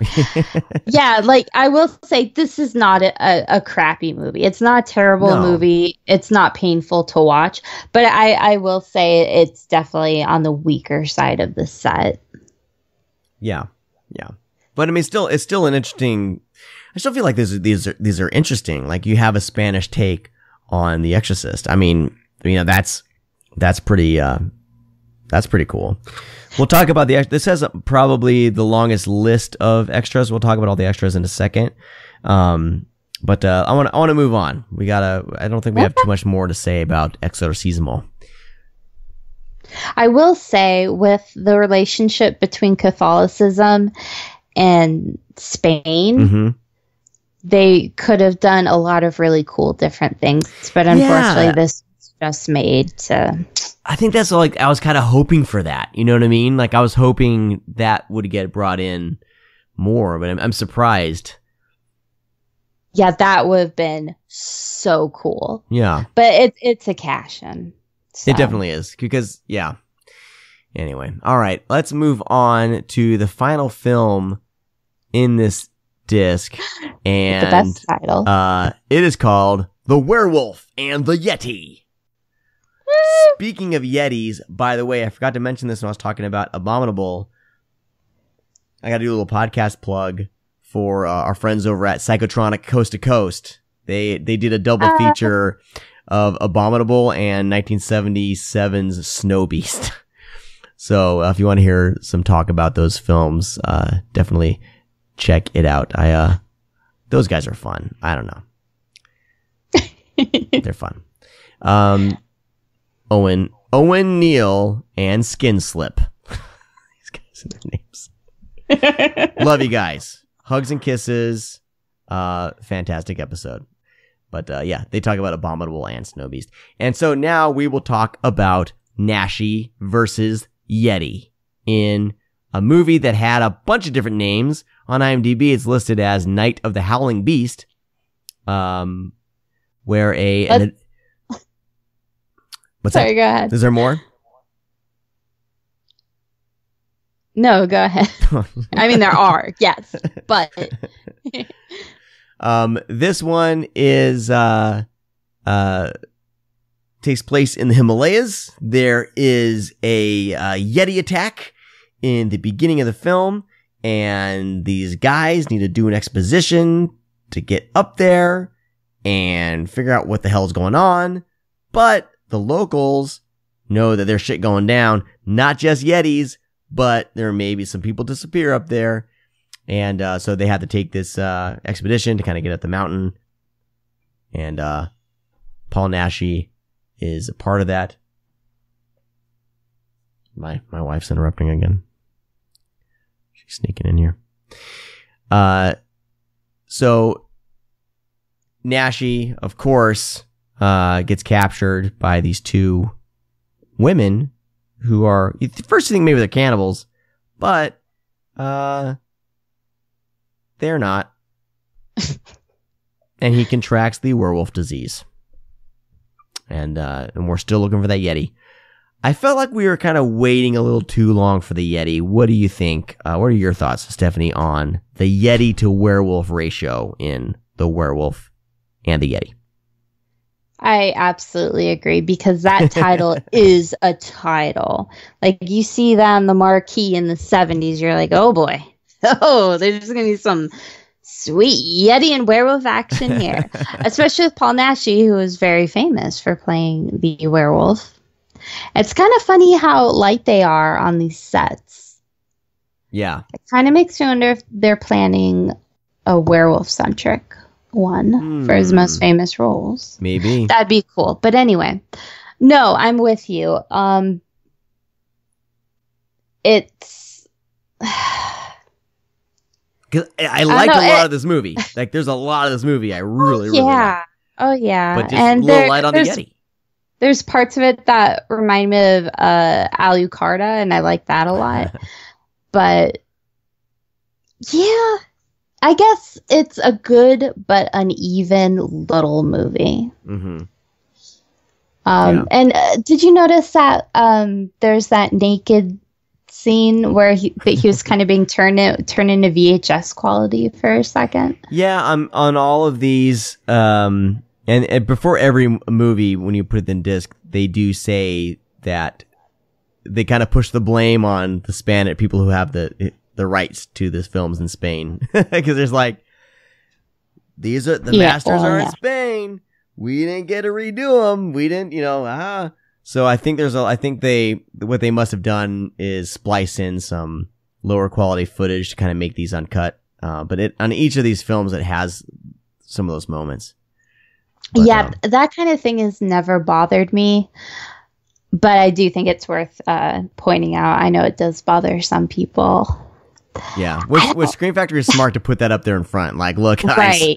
Oh, if we don't say nothing, all you crazy people are gonna go nuts. Oh God, Blu-ray collectors are terrible, and I can say that because I am one. I am. I used to be moronic about my OCD with collecting these films and everything. And I just didn't know better. But the more that I've, especially starting doing this podcast and talking to actual distributors and things like that, you kind of learn how these are even brought to disc. And some of these movies, it's like, you should just be happy to even having it, because take what you're given, you like it. I mean, nothing can be perfect. I mean, I don't know. It's just, they go through so much. There's such like a rigmarole of things that these distributors have to do. Some are better than others on getting all the elements and getting everything. Like I would say Vinegar Syndrome's probably puts out the strongest work. Synapse as well. Like they consistently, like Synapse will like delay a release like 5 years just to make sure they find all the masters and stuff. Yeah, Popcorn and Suspiria waited quite a while. Yeah. Worth it. Vinegar Syndrome does their own stuff. I mean, and even Code Red and Scorpion, they're released. Those they look good. I mean, there's a lot of good, but I don't know. I don't know where I was going with that. I brought up the scene, but Paul Naschy was famous for just the wide berth of horror movies he made, but he was most famous for being the Daninsky werewolf saga. Which, as many werewolf movies as Universal did, I think he buried them with the he did one to 2005. Like, he was married to this werewolf. He plays a great werewolf, though. Oh my God, yes. He's fantastic because he has that stature. Because he's a little bit of he looks like a short guy. He kind of has that, he's not a tall, lanky guy. But when he gets into his little werewolf mode, he's ridiculous. He's jumping There's like one. I can't. He must have jumped on a trampoline because he just goes for it, and I'm like, I think that's him doing it. Do you know what I'm talking about? Probably. That scene, like. I guess he was 5'8". Okay, that's as tall as very me. Average, but Okay, yeah, but I'm average. on screen, especially if you had like a hunch to him or a bunch of fur. Well, and he's shorter. casting these like 6-foot supermodel women. Yeah. Like they tower above him all the time. I look like me, but you're a supermodel. Welcome to Kinda Hollywood. It's great. We're going all over the place, but is this the movie where he has like, because he meets those two women and there's kind of this weird little orgy type thing, right? And but it's like if you look at the logistics, you're like, I don't really know what's going on there. I don't know what is right. Am I overthinking that? No, and I think the this one logistics actually made the video nasty list. Really?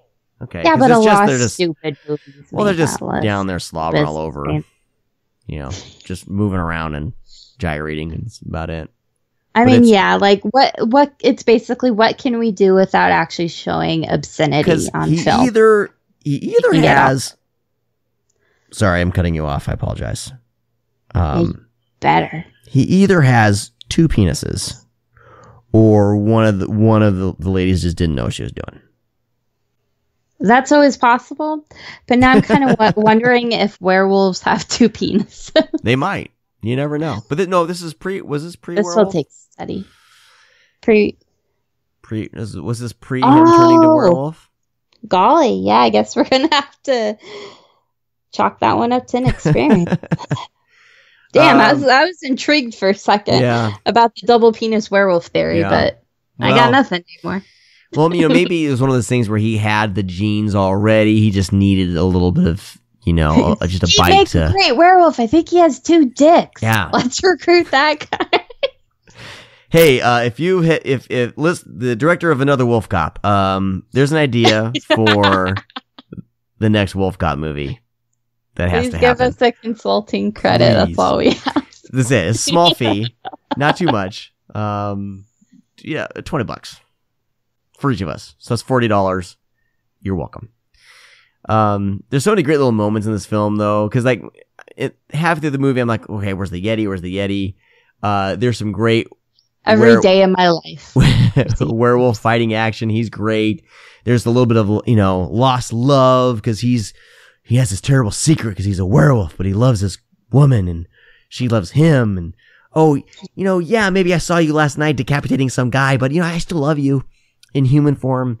And then there's like this really weird like Buddhist element in one of the cave, like this guy that he meets to kind of get some information. It's supposed to be in Tibet. Is it Tibet? Okay. Yeah, well, Himalayas. Okay, so that makes sense. There's the Buddha connection. But there's a lot of just fun little things throughout the film.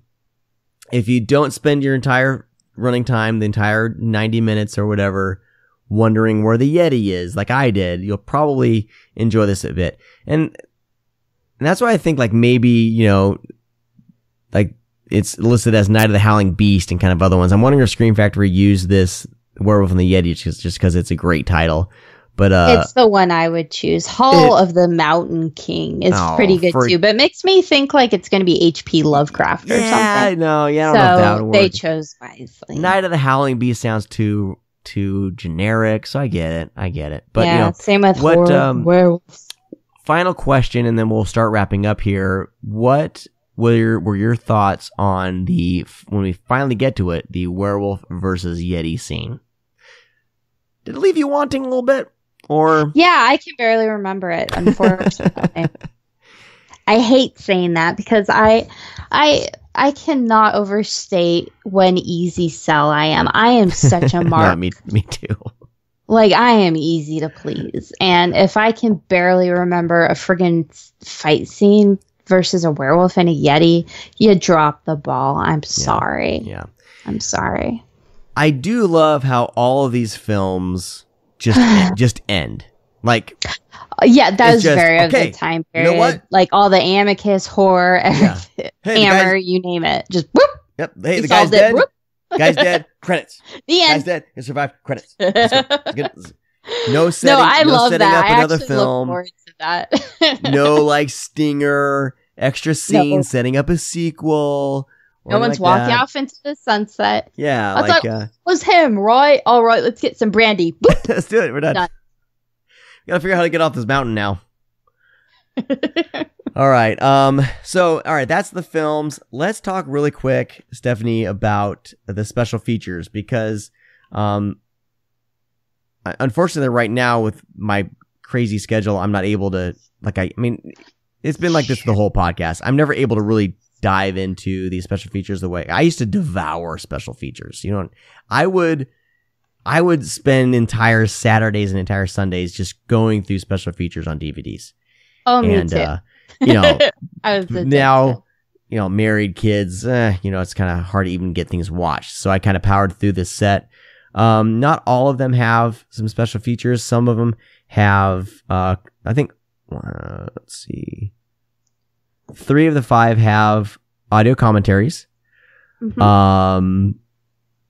And then of course there's theatrical trailers. I'm trying to see if there's anything extensive. It doesn't look like there's anything extensive as far as like documentaries about any of these films. So I guess the main special feature would be the commentaries on these, and then of course trailers, and maybe some alternate. In Exorcism, alternate clothed versions of the nude scenes for the original Spanish. Really, why would you want that?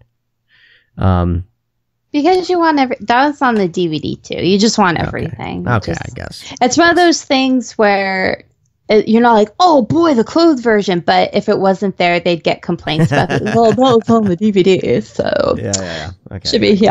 So let's talk about the commentaries. Did you listen to any of these commentaries on this set? I did, kind of. You kind of did a teaser on Twitter today about commentaries. I'm a rascal. Yeah, so I want to know what your thoughts on what you heard on these commentaries, and then commentaries in general, because you have some ideas on what makes a good commentary and what makes a bad commentary. So I'm handing the mic over to you. Oh, it's not that interesting. That's my way of saying hello to you. Okay. Like, Sean, I have some controversial to say. That's how I say hi to you. Man. So on the first set, we have the 2 fellas from the Nashee cast. They do 3 commentaries on the first set, and it's Rod Barnett and Troy Gwynn, and I love them. They're conversational. They're conversational but knowledgeable. They're not like sitting there making fun of the movie, but they'll have jokes and they're easygoing, but you can tell they love the movies and they know what they're talking about. Yeah. That's how I found out about the Count Dracula's great love filming thing and everything. They know what they're talking about, and I was so happy they did the commentary for this set on Hunchback of the Morgue. Yes. And I loved it. That one I listened to the entire thing, and it was a joy. Awesome. And then the other 2 are done by Troy Howarth, who I have to say is an amazing person. He wrote the So Deadly, So Perverse books about Giallo. Oh, cool. So, and those are the last word, in my opinion. He's amazing, incredibly talented, amazing researcher. He did 2 of the commentaries on the set. He did Exorcismo. Well, it's written out as Exorcism on the set. I don't know. Yeah, but I like saying Exorcismo. It's so much funner to say. And a dragonfly for each corpse. Okay. So there's a lot of different commentary styles, and the Nashee cast guys do the informational but conversational version. And sometimes you have the ones I hate, and a lot of times it's when it's just actors and they're just goofing off and they're repeating exactly what's happening on screen. You're like, oh, thank you. I'm lighting up a cigar. Oh, I'm going to fight the predator now. That's Wait, when I put on the pants. What Schwarzenegger commentary is this? I want to hear the Predator commentary is fantastic. Oh, I haven't listened to that. Oh God. Okay, I'm doing that. If I'm remembering correctly, it's him on anybody. Yeah, he doesn't have a lot to say. He just gotta comments on what's happening on the screen. Well, it can be adorable depending on the person. Well, that one is pretty great. That's highly recommended. And I'm also partial to very academic British people doing commentary. It's very soothing to me. Now, Troy is... okay. Great information. And he sounds amazing. He's a great talker. He sounds like a radio host. And that kind of turned me off. Oh. He kind of has that... hey, check out this scene. And even though he's giving information, I can't connect to that kind of, I don't know if I want to say glib. Was he just talking like this, saying back in 1975, Paul Naschy went down the road and saw this? Okay, all right. It was just a little bit too practice commercial kind of for me, I guess. And I was planning on listening to an entire one and skipping through another one. I just made it like 10 minutes into each one. So I am a huge fan of him. He's amazing, but I think I like him better on paper than I do on commentary. And that's fine. I mean, yeah. Some people are better on the microphone. Some people are better on paper. He's actually smooth as hell. It's literally a personal taste thing. I'm okay on the microphone, and don't think I'm any good on paper. So I got that going for me. There's a reason why I'm not writing reviews anymore. There's a reason why I'm just like, I just can't. You stop. I don't know if I'm good on anything, though. I think people just feel bad for me. Like, seriously. Oh, shut up. Oh, my gosh. I mean it. But we won't get into that. Okay. No more self-deprecating humor on your part, Stephanie. It's not humor. But despite my own personal hang-ups, which has nothing to do with him, he didn't mess up anything. He sounds great, just not my style. But if you do like really energetic, a lot of tidbits coming at you quickly, you'll probably really dig his commentaries. Okay. And I do wish they would have brought the Nashee cast guys back for more than one, because I love their chemistry together, and they're just pure fans. Nice. Very nice. I'm terrified of doing a movie commentary just because I feel like I don't know enough about the movie I'm watching ever. But I could probably do a commentary for Top Gun. It's one of my goals to do one. I would love it. I've listened to so many, but I'm with you. I'd be someday. Like, oh. Here's what we should do for Club Scum members. We should attempt to do a commentary of something and see if it is even good. Because then, even if it sucks, we just give it to Club Scum members. You guys just have this. Look at it. It sucks. We're awful at it, but here you go. You're welcome. And Take our crap. And then we can see if we're any good at it. But it's just, for me, it's time. I got to set up the microphone and watch the thing. I don't know. Well, maybe we should try that. Maybe our schedules will open up. Or I'll do it myself and we'll see how terrible I am. Yeah.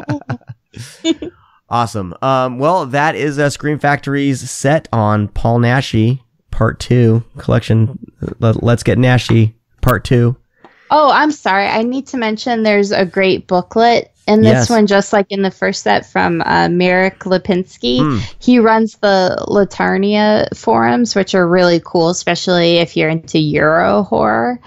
That place is like a treasure trove. And he's just a great writer and scholar. Cool. Of, like Euro horror and Paul Naschy in particular, and it's awesome. I love those booklets. Awesome. Yeah, I'm a fan of this release. These two releases so far, so good. I would love a Nashee Werewolf set. That would be incredible if they did that. And you could do a limited edition furry case for it. Yes. Look at free ideas. Look at Scream Factory. We're not that expensive. We'll just take a small consulting fee. I'll do it for a copy of it. Yeah. Do a big furry box set. But limited edition. Yeah. Limited edition. That'll sell out. All right. Well, I think we did it. I think that's gonna be it for this 159th episode of the Screamcast. Stephanie, I would like to thank our sponsors, Coffee Shop of Horrors, of course. If you need a little pick-me-up, their coffee is great. If you're in their area, they have an amazing coffee shop. And I am so upset that I don't live near them in Monteverde, Florida. But they got like treats and sweets, and they got even like coffee ice cream, soft serve ice cream. I don't know how they do it. I don't know what's going on. I need to see it. With their own coffee, like they'll switch it up and go, oh, this is the brew that we made our ice cream with. And I'm so jealous of anyone who lives near there. So coffeeshopofhorrors.com, you get a 10% discount if you put in the code Screamcast when you check out. Also, grindhousevideo.com. If you're in Tampa, please visit his store. It's fantastic. And but he's you know, I always make sure I check grindhousevideo.com before I go to Amazon, and even before I go to Diabolic DVD. But they're all good. He's fast at shipping, and he packages with care. He's great at pre-orders, and I think he does every weekend when I think he's been off of it for the past few weeks, but he'll do like, hey, here's all the new shit I'm putting out on the shelves. And he'll go through and show you through Facebook on the little live stream or whatever, what he's got and what he's putting out. And you can, I mean, I watched him, and then I like texted him my pre-order, on Facebook Messenger. So he's a really cool guy, and really takes a lot of care and pride in the store and everything. So please give him your money. Music by Wolfmen of Mars. Check them out over at their Bandcamp, wolfmenofmars.bandcamp.com. Ton of good music there. And also a big thank you to Kevin Spencer for designing the look of our podcast. And please check out all the shows over at screamingpods.com. And we do have a store there if you want to support us, buy a mug or some stickers over at screamingpods.com. Click on the shop link and you can find all our shit there. Club Scum members get a 20% discount by entering their specialized code that I give them whenever they sign up. If you're curious about Club Scum, check us out on Patreon, patreon.com/scream_cast. We try to do, all these podcasts, they go all this stuff, all this extra stuff. I bend over backwards just to try to get this show put out. So we really appreciate all of our Club Scum members because, we're not rolling in content like these other big podcasts like 80s all over. But we do. Nobody likes us. I'm due to give out some shit. So I have a stack of stuff I want to give out to Club Scum members. I might just do like surprise grab bag and just send everyone shit. I think I could do that. But we do fun giveaways. I try to do a little rip off of Just the Discs called Sean Stack. I totally rip off Brian Sauer's format. And he's still like way better than me, but I just try to just go through things that aren't horror that I've been watching. And I've been saying this all year. I was like, we're gonna do Screamcast late night. We got it. We'll try to figure that out. Me and Brad were doing that for a while, and it's just more time to record. But what else do I got going for Club? Oh, and bloopers. Not really bloopers. They're outtakes. Someone called me on it last time. Oh, they're not bloopers, Sean. They're outtakes. Don't give them that voice. They were right. Look at tomato, okay? Potato. Outtake, blooper. Tomato. So you'll get outtakes, and I think this episode actually will have a full-on, 15-minute pregame.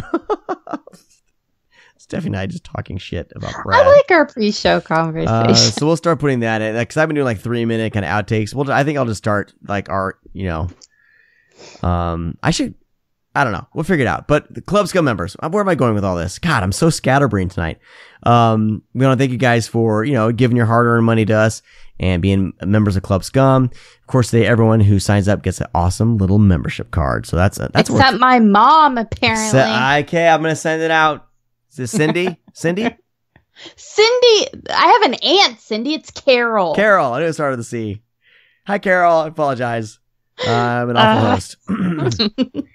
But no, it's fun, and we have a private Facebook page. We talk back and forth, and it's great. It's just another way to kind of be involved And we'd love it if you would sign up for that. And I promise bigger and better things as we go along. This year has been a bit of a scatterbrain year for me, starting up the Screaming Pods network and all that kind of stuff.